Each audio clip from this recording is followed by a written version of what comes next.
Hey guys, Big Boy and Cap here to give you some more builds. Today we'll be looking at some Silver Sword builds. I'll be giving you one that's a little more DPS focused all around, using Revenant, and Cap will be giving you one that's more focused on building shield and using Bastion as your main damage doing move.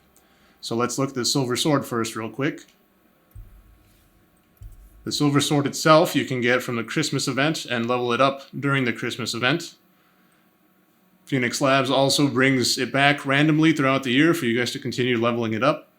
But the Silver Sword itself has +3 Guardian, Galvanized.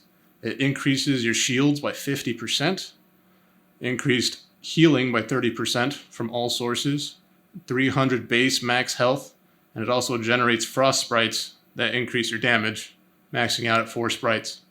But anyways, as you can see here, the Silver Sword can be used as a bond on the legendary Ice Sword, Hypothermica. And the cells in the legendary sword will want Cunning and Overpower. I like running Avenging Overdrive and Recursive Hilt, but use whichever special and mod work for you. Revenant is key here. The Skarn Lantern with Catalyst. The Time Weave Helmet with Cunning. The Nasher Cloak with Tough. The Time Weave Gauntlets with Galvanized, and the Stride of Thorns with Catalyst. I like running Frenzy Tonic, Blitz Tonic, and the Lantern Tonic.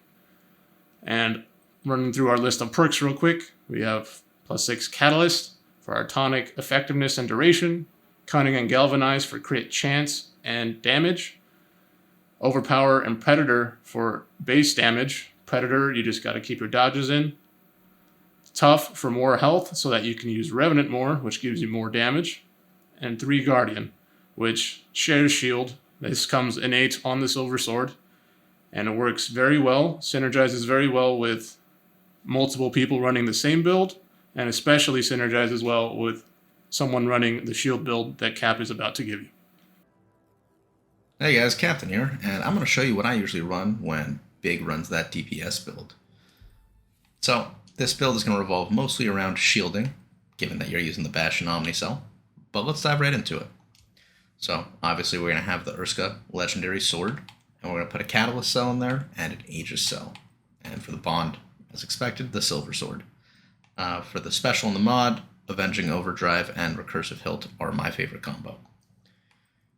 As I said, Bastion for the Omnicell, and we're going to have the Skarn Lantern with Catalyst cell. For the helmet, we're going to have the Skarn helmet with a Tough cell. For the chest piece, we're going to have the Elira chest piece with an Aegis cell. And for the arms, we're going to have the Skarn arms with a Strategist cell. Lastly, we're going to have the Agarus roots with a Guardian cell. For the tonics, I like to use Blitz, Frenzy, and Ether Drive to get better attack speed, more damage, and a faster cooldown rate for the Lantern, which is very helpful when you're running a shielding build with the Skarn Lantern. That's going to give us +6 Aegis, which will give us 20% more shields. And at +6, once you hit 1,000 shield, which happens basically at the start of the fight, you can be able to ignore a hit. +6 Catalyst for the tonic effectiveness and duration. +6 Fortress, which will give you shield when you don't take damage for 10 seconds, which when you're running an Escalation, you'll have enough time between fights to get some. Galvanized, which will give us 1% bonus crit chance for every 50 shield, and 15% more critical damage. Guardian, which gives 30% of the shields that you get to your teammates, which when someone's running the DPS build is very helpful to them. Tough, which is going to give us more health. And Strategist, which is going to give shield to the whole team after dodging through an attack.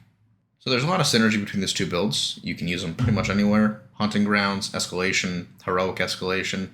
Although Trials and Gauntlet, it can depend how much benefit you get from them, depending on what modifiers you have and what behemoths you're fighting. Well, anyways, if you guys like the video, hit that thumbs up button, subscribe. If you got any questions, feel free to throw them down in the comments or come over to our Discord server and ask. We're happy to help on that. Captain out.